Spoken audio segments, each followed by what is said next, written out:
Hello friends, কেইদিনমান আগতে আপোনালোকৰ ওচৰলৈ মই পেনকেকৰ এটা ৰেচিপি লৈ আহিছিলোঁ য'ত মই ময়দা আৰু কণী ব্যৱহাৰ কৰিছিলোঁ কিন্তু ময়দাটো যিহেতু হেলথৰ কাৰণে ভালো নহয় সেই গতিকে মই ইয়াত আটা ব্যৱহাৰ কৰিছোঁ আৰু কণী ব্যৱহাৰ নকৰাকৈ পেনকেক বনাইছোঁ ইয়াত মই ৰঙা আটা ব্যৱহাৰ কৰিছোঁ আপোনালোকে ৰঙা আটাৰ হলনি যিকোনো আটা ব্যৱহাৰ কৰিব পাৰে আৰু বাকি প্ৰসেছখিনি একেই ইয়াত খালি মই গোটা চেনি ব্যৱহাৰ কৰিছোঁ ইয়াৰ আগৰ ভিডিঅ'টোত মই মিহি চেনি ব্যৱহাৰ কৰিছিলোঁ মিহি চেনি আপোনালোকে কিনিবও পাৰে নাইবা মিক্সিটো পিছি ল'ব পাৰে অথবা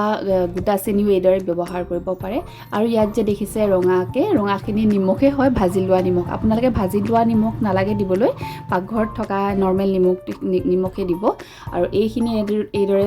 পেষ্টটো বেটাৰটো বনাই ল'লে